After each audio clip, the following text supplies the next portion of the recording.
Segundo Crônicas capítulo 33. Manassés tinha 12 anos de idade quando começou a reinar e reinou 55 anos em Jerusalém. Fez o que era mal aos olhos do Senhor, segundo as coisas abomináveis das nações que o Senhor havia expulsado de diante dos filhos de Israel.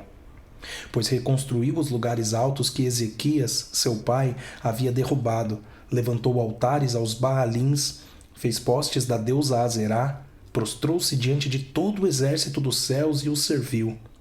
Edificou altares na casa do Senhor, a respeito da qual o Senhor tinha dito: em Jerusalém porei o meu nome para sempre. Também edificou altares a todo o exército dos céus nos 2 átrios da casa do Senhor. Ele queimou os seus filhos em sacrifício no vale de Ben-Hinom. Adivinhava pelas nuvens, era agoureiro, praticava feitiçarias e tratava com médios e feiticeiros. Fazia continuamente o que era mal aos olhos do Senhor para o provocar a ira. Também pôs a imagem de escultura do ídolo que tinha feito na casa de Deus, a respeito da qual Deus tinha dado a Davi e a seu filho Salomão. Neste templo e em Jerusalém, que escolhi de todas as tribos de Israel, porei o meu nome para sempre. E não removerei mais o pé de Israel da terra que destinei aos seus pais, desde que eles tenham o cuidado de fazer tudo o que lhes tenho mandado, conforme toda a lei, os estatutos e os juízos dados por meio de Moisés. Manassés de tal modo levou o povo de Judá e os moradores de Jerusalém a andarem errantes, que fizeram pior do que as nações que o Senhor tinha destruído de diante dos filhos de Israel.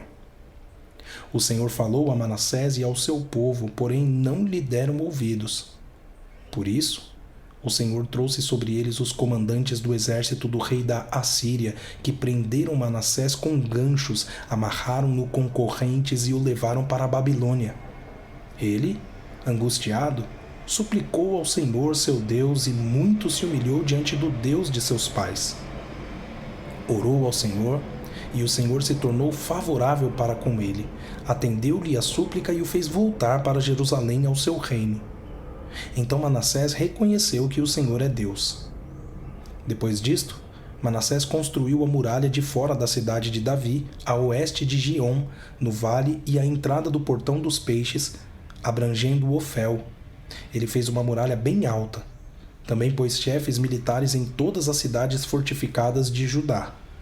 Tirou da casa do Senhor os deuses estranhos e o ídolo, bem como todos os altares que havia construído no monte da casa do Senhor e em Jerusalém, e os lançou fora da cidade. Restaurou o altar do Senhor, sacrificou sobre ele ofertas pacíficas e de ação de graças, e ordenou a Judá que servisse o Senhor, Deus de Israel. Porém o povo ainda sacrificava nos lugares altos, mas somente ao Senhor seu Deus. Quanto aos demais atos de Manassés, a sua oração ao seu Deus e as palavras dos videntes que lhe falaram em nome do Senhor, Deus de Israel, está tudo escrito na história dos reis de Israel.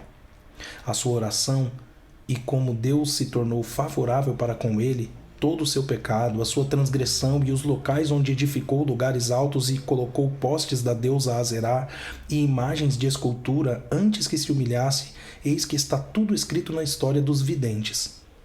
Manassés morreu e foi sepultado na sua própria casa, e Amon, seu filho, reinou em seu lugar. Amon tinha 22 anos de idade quando começou a reinar e reinou 2 anos em Jerusalém. Fez o que era mal aos olhos do Senhor, como Manassés, seu pai, havia feito. Ofereceu sacrifícios a todas as imagens de escultura que Manassés, seu pai, tinha feito e as serviu. Mas não se humilhou diante do Senhor como Manassés, seu pai, tinha se humilhado. Pelo contrário, Amon se tornou mais e mais culpável. Os seus servos conspiraram contra ele e o mataram em sua própria casa. Porém o povo daquela terra matou todos os que conspiraram contra o rei Amon e proclamou Josias, filho de Amon, rei em seu lugar.